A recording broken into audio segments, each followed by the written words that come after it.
bien, bonsoir tout le monde, ravi de vous retrouver. J'espère que vous allez bien. Ça y est, c'est le week-end qui s'est terminé, notre week-end de 3 jours. C'était extra. Je ne sais pas si vous avez vu la photo, les photos, si vous avez vu la vidéo. On revient du nord, du grand nord. Je ne sais pas si on peut appeler ça le grand nord, les Hauts-de-France. On a passé un week-end extra. Extra chez ma collègue Stéphanie avec tous ses enfants, son mari. C'était vraiment une belle rencontre extraordinaire. Bon, j'espère que vous allez bien, vous me voyez bien. Évidemment, je vais la chercher, qu'elle me donne ma réplique pour rigoler, pour pleurer de rire. On a pleuré de rire. Vraiment, vraiment super. Et en plus, on a eu super beau temps. Et je me suis baignée dans la mer du Nord. Alors, si, c'est vrai. Et en plus, elle n'était pas mauvaise. Elle bouge, il y a des vagues. C'était excellent. Et après, on a fait un live à regarder quand même. Bon, allez, on reprend une semaine avec notre petite création. J'espère que vous m'entendez bien et que vous me voyez bien. N'hésitez pas, c'est Théo qui est derrière la caméra et qui va lire vos commentaires. Bonsoir tout le monde, c'est parti. Alors, j'étais partie sur cette petite table.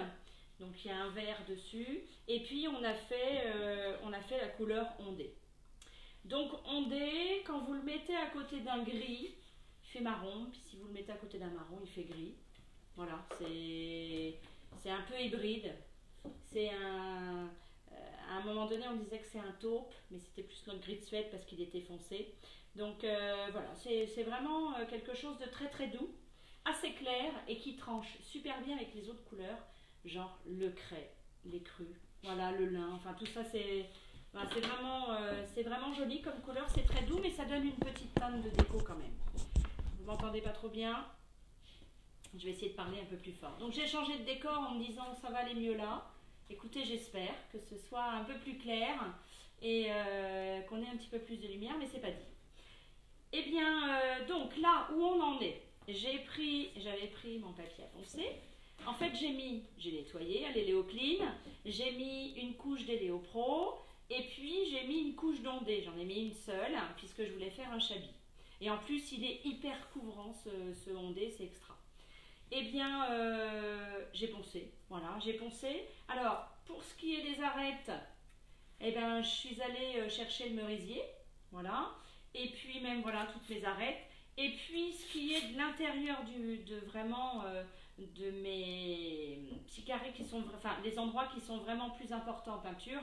Je ne suis pas forcément allée chercher le merisier, je suis allée chercher les Léo Pro en fait, je suis allée chercher le blanc. Voilà. Comme ça on a un contraste merisier pour tout ce qui est arête de meubles, voilà, pour essayer d'avoir un meuble abîmé en fait. Et puis tout ce qui est grande surface avec le blanc, voilà. Donc j'ai rayé. Et puis ce qu'on va faire aujourd'hui, vous avez vu aussi j'ai fait le canage. Et le canage, je ne suis pas allée le frotter, hein, je l'ai laissé tel quel. Et puis par-dessus on va mettre du jus parce que le canage, bon voilà, je trouve pas la nécessité de le vieillir ou de l'abîmer en fait. Le vieillir oui parce qu'on va le faire avec le jus, mais de l'abîmer. Donc vraiment toutes mes arêtes sont soulignées.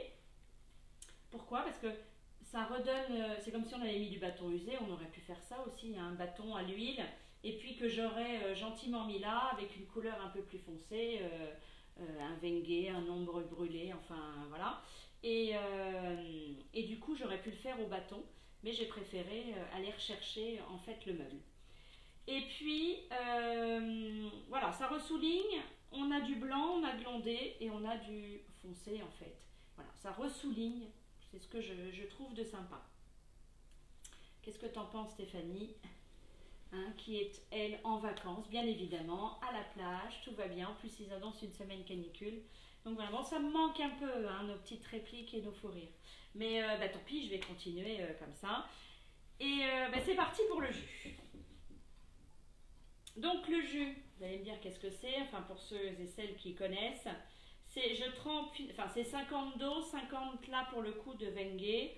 Et puis, donc 50-50, ou alors je trempe dans la peinture et je trempe mon pinceau dans l'eau. Voilà, j'essaye d'avoir à peu près les mêmes proportions en fait.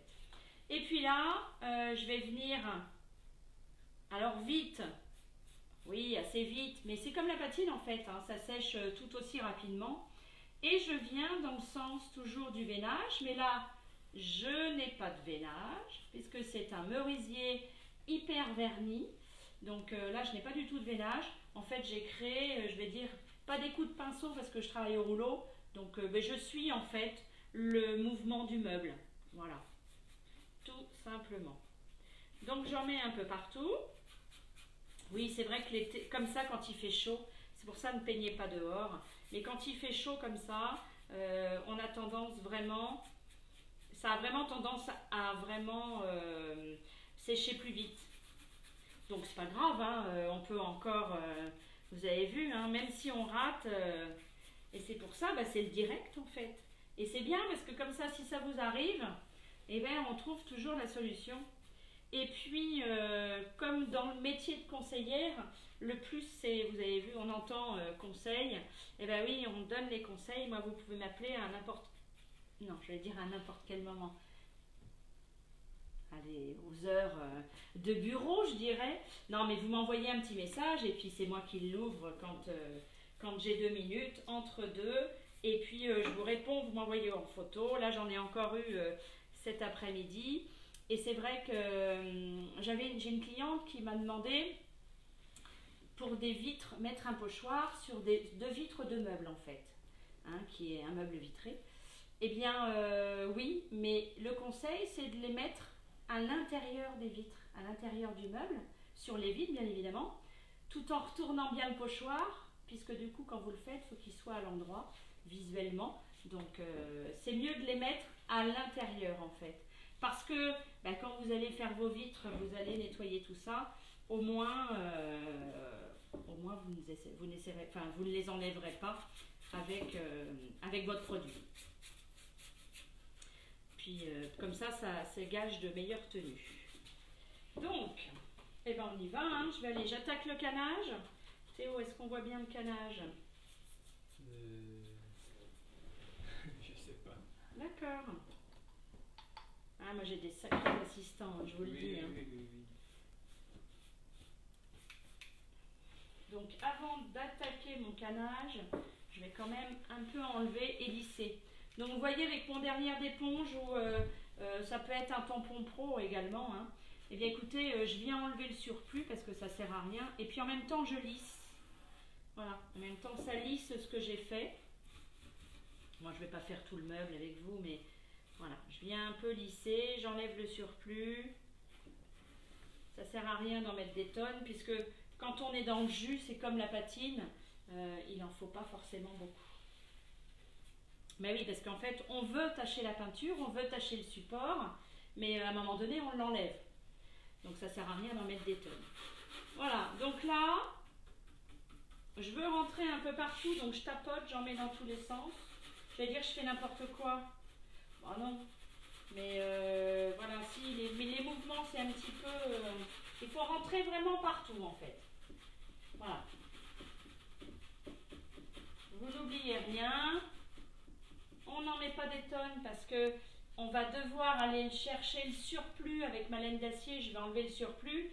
Donc ça sert à rien d'en avoir mis vraiment partout. Enfin, d'en avoir mis partout, pardon. C'est super.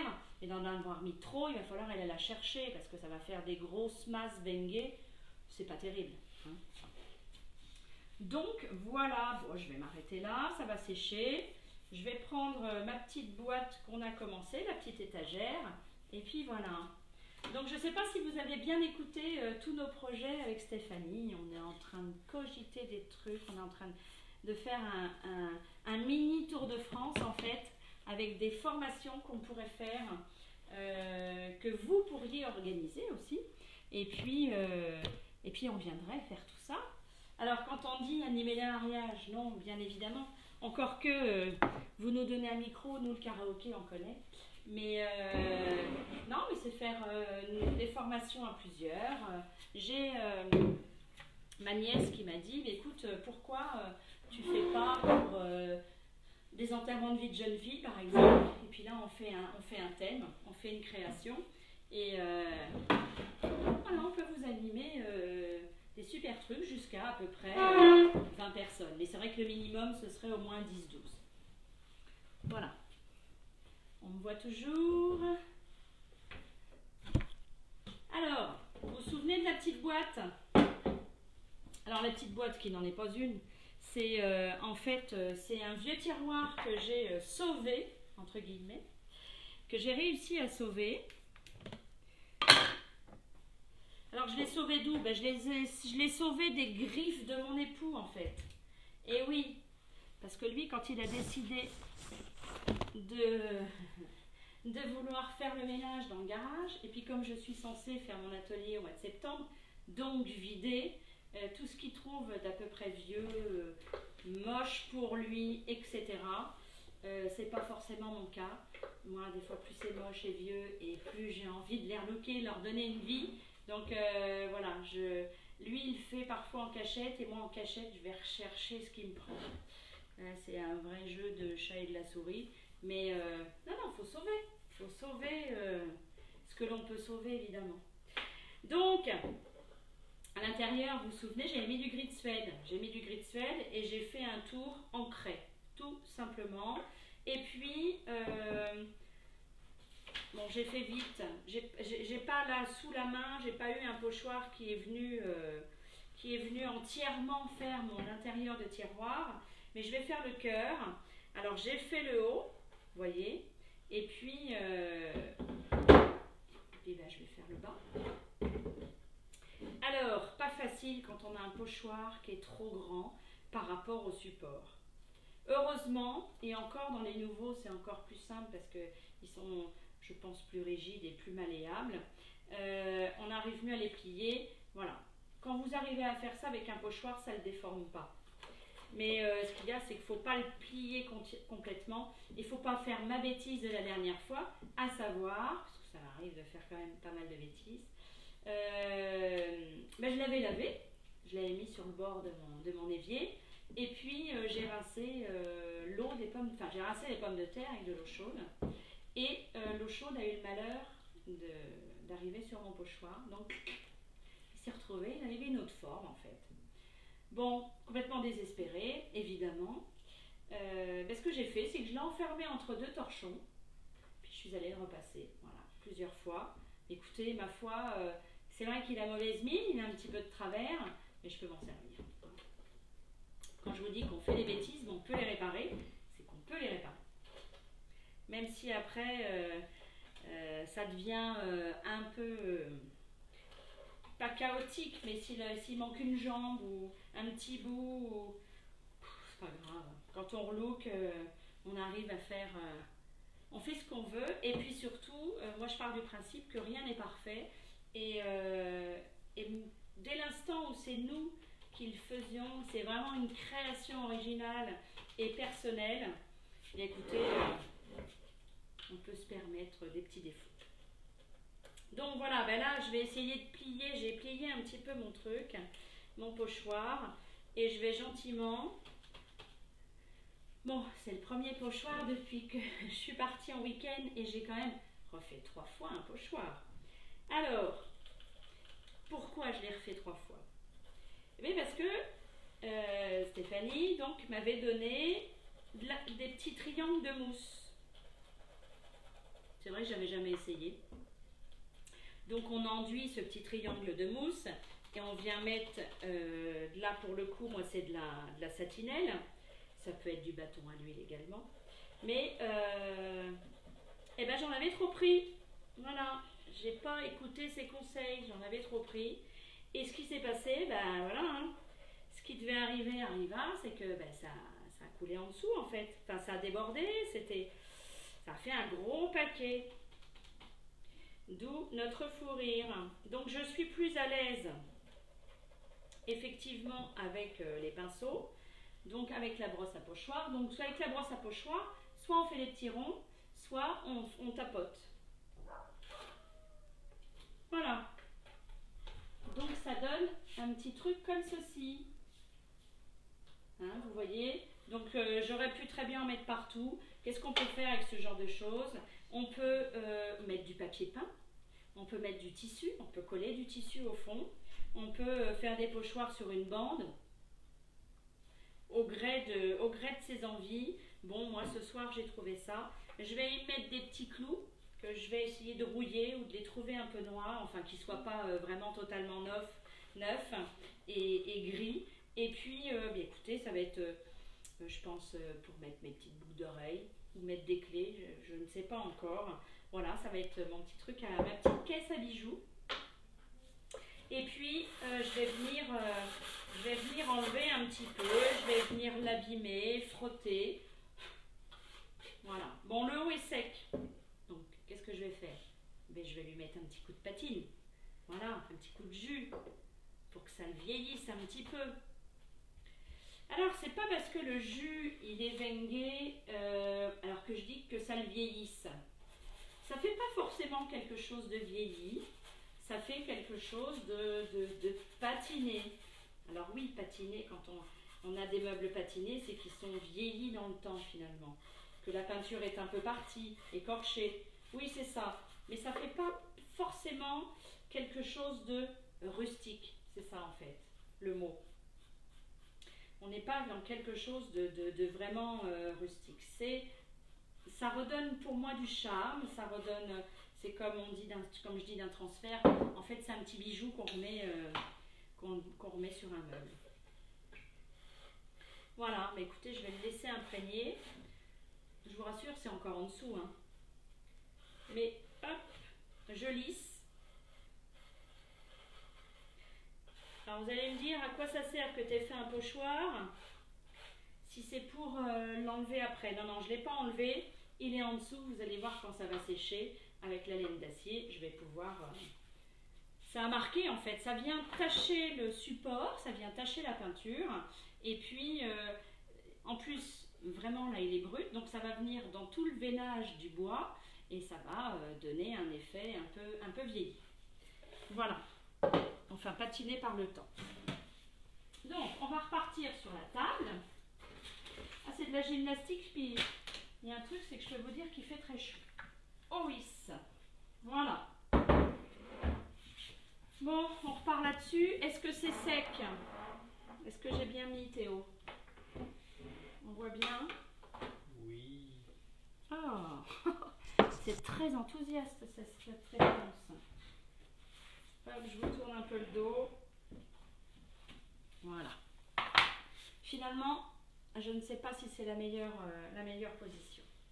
Bon, eh bien, j'ai mon petit bac d'eau. Alors, est-ce que c'est sec? C'est semi-sec hein, quand même. Hein. Donc là, avec ma laine d'acier, que je mouille et que je rince surtout. Enfin, que je rince, non. Que je mouille et que j'essore. Je lui enlève l'eau. Voilà, mais je la mouille quand même. Ce qui évite d'avoir cette laine d'acier, enfin, cette poussière de métal en fait. Alors, que j'essaye de ne pas vous tourner le dos et de cacher ce que je fais. Théo, on voit bien. Eh bien, allons-y alors. Donc, je vais y aller doucement parce que quand même, je viens de le poser. Donc, vous voyez, je fais mon petit bandeau et je vais venir de suite. Vous avez vu, c'est même si c'est déjà pris. Ça a déjà pas mal séché. Voilà. Donc là, mais écoutez, moi dans les angles, j'en enlève pas forcément. Hop. Vous voyez, je fais des petits allers-retours sans trop appuyer. Voilà. Donc j'ai quand même envie qu'on voit les écorchures que j'ai fait de blanc. Et puis la ligne de merisier que je suis allée chercher parce que c'est ce qui souligne mon œuvre. Vous pouvez trouver ça terne puisque j'ai mis de l'eau, puisque voilà, mais vraiment quand vous voulez savoir ce que fait une peinture, ce que donne une peinture quand elle est vitrifiée, en fait vous n'avez qu'à mouiller avec votre éponge, ça vous donne l'effet de la patine du vitrificateur. Donc voilà, si vous... Alors, il vaut mieux laisser un peu comme ça faire le tout, faire les pieds, là je vais attaquer les pieds, et avoir une vue d'ensemble, et c'est après que vous voyez l'ensemble, une fois qu'il a bien séché, et là vous vous dites, ah mince, là j'en ai trop laissé, j'ai une tache, donc j'y retourne. On fait au fur et à mesure. Je ne sais pas si vous voyez bien. Théo, est-ce qu'on voit bien? Mais c'est vraiment, enfin moi je trouve ça super joli. Voilà. Je vais attaquer le canage et puis le rebord pour que vous voyez bien. Il n'y a pas de questions. Pas de questions ce soir. Théo? Théo? Avez-vous On a perdu déjà Théo. fait des jus avec des couleurs vives? J'ai fait l'autre jour un jus avec sur du noir. D'ailleurs, faut que je sais pas si mon ami a fini le fauteuil, mais j'ai fait, oui, j'ai fait sur du noir. J'ai fait un jus vendange. Voilà. Qu'est-ce que j'ai fait? J'ai déjà fait aussi un jus amarante sur un craie. Oui, ça arrive, bien évidemment. Alors, c'est vrai que c'est moins souvent que dans ce sens-là, c'est sûr. C'est moins souvent. Mais bon, la prochaine fois, je vais trouver un petit truc à faire comme ceci pour vous montrer. Le jus blanc aussi, bien évidemment. Bon, après, je parle de jus, mais il y a la patine qui existe, évidemment. Mais ça fait quelque chose de moins brut. Voilà. Je ne sais pas si vous voyez bien. Alors, c'est vraiment... vous voyez, ça épouse, en fait, la patine épouse, enfin, le jus épouse vraiment les petites formes que ça a, donc ça vient relever. Donc, c'est ça que je cherche. Donc là, c'est pareil. Hop. Donc ça, on en enlève... je dirais que ça, c'est une histoire de goût. Moi, je ne peux pas le savoir à votre place. C'est vous. C'est vous qui savez ce que vous avez envie d'enlever ou pas. Allez, on attaque... je ne vais pas attaquer à la laine d'acier. Je voudrais attaquer à l'éponge. Mais elle a disparu, mon éponge. Non, elle est là. Voilà. Allez. Je l'attaque du coup avec le derrière de mon éponge ou un tampon pro, peu importe. Donc ça ne l'abîme pas du tout. Ce que ça peut juste faire éventuellement, c'est si vous avez un petit peu de canage, vous savez, qui est abîmé, qui s'est relevé, eh bien ça resserre au contraire, surtout quand on va vitrifier. Et alors, ça le rend peut-être un peu plus rêche, et ça je dirais, peu importe. Et puis quand il y aura le vitrificateur, et ou si vous ne voulez pas vitrifier, vous mettez un petit peu de cire, parce que vous n'allez pas le repeindre tout de suite, donc vous pouvez vous amuser avec de la cire. Mais voilà, moi je dirais que au niveau du canage, on est pas mal. Je vais le laisser sécher, je vais voir ce que ça donne, et puis ma foi, je vais vous prendre une photo. Voilà, bon, j'ai pas fait ça, mais... moi, j'espère que vous vous rendez compte. Bon, la photo, je pense que la photo sera plus parlante. On voit vraiment, moi j'aime bien laisser dans les angles, puisque ça donne vraiment quelque chose de plus abîmé finalement. Je vais faire celui-ci. Hop. Voilà. Vous avez vu, j'essuie finalement tout de suite. Tout simplement.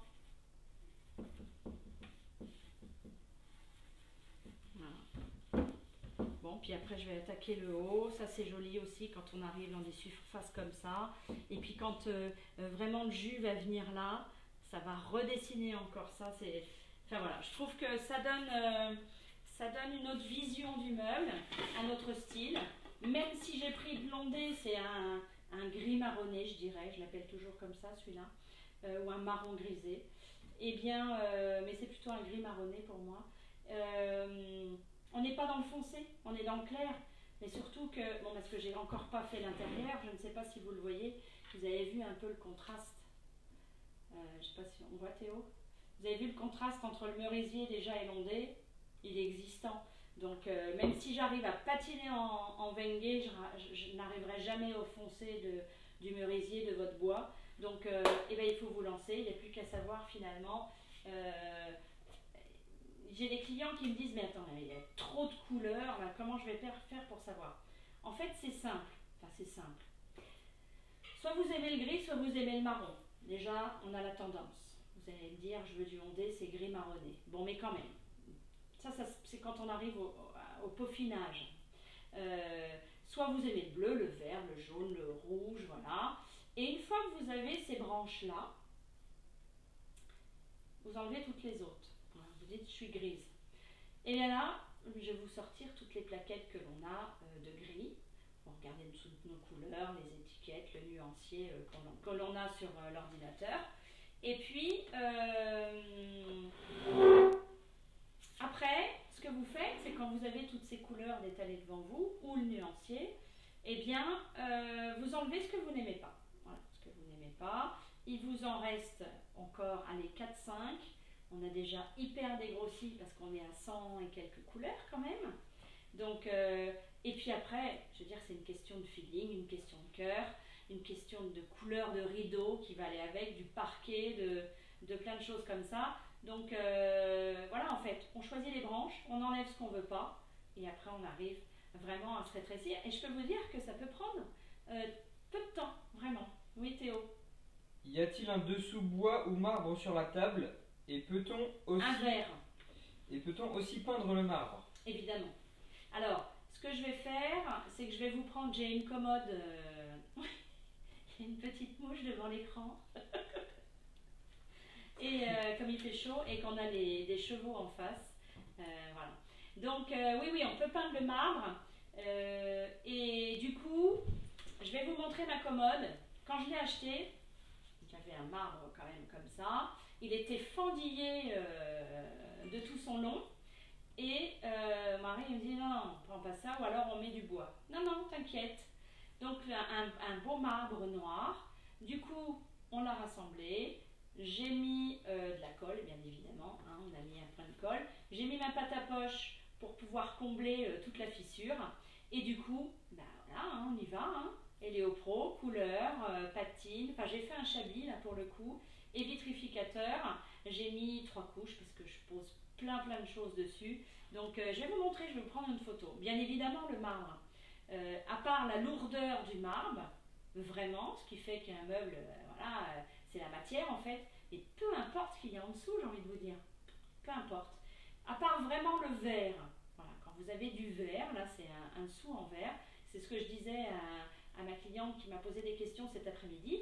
Si j'ai envie de faire un pochoir, bien évidemment, je vais le faire sur le dessous. Comme ça, vous le verrez par transparence.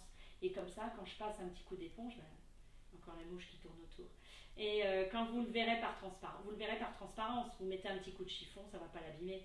Certes, en dessous, il va falloir à un moment donné mettre un petit coup de chiffon, mais ça va être un petit coup de chiffon de poussière, pas pour laver. Donc voilà, ça c'est la petite astuce du moment. Écoutez, si vous n'avez pas de questions, je redémarre une semaine, on arrive en fin de mois, donc je redémarre une petite semaine de commandes. N'hésitez pas, même si on est loin, même si c'est par téléphone, on peut trouver les couleurs. Je peux vous assurer qu'on arrive à trouver les couleurs rapidement. Et puis, ce dont j'ai besoin à chaque fois, c'est pas forcément que de votre meuble, c'est du mur qui est à côté, des murs qui est à côté, du canapé qu'il y a, de vos rideaux, et voilà. Il faut une petite inspiration quand même parce que c'est pas que ce que moi je vais penser de mettre chez vous. Je peux vous conseiller, il n'y a aucun souci puisque c'est mon métier, j'adore ça. C'est plutôt aussi votre goût à vous. Vous voyez, il faut vraiment tout mêler et il faut que ça vous appartienne, que vous appropriez tout ça. Voilà. Écoutez, je vais vous embrasser. Je vais embrasser toutes ceux et celles qui sont en vacances, bien évidemment, ceux qui bossent aussi. Et un petit coucou à Stéphanie qui, à cette heure-là, à mon avis, est à l'apéro. Voilà. Hein. Donc j'embrasse tout le monde, toute la famille même. Et puis encore merci pour ce généreux week-end, tous vos commentaires super sympas. Et voilà. Qu'est-ce qu'il y a, Théo? Non? Bon. Je vous embrasse. À bientôt. Et puis, bientôt, non, on va se dire à demain, on va continuer. Oui, j'ai intérêt à trouver quelque chose, moi, à faire pour demain. Allez, au revoir!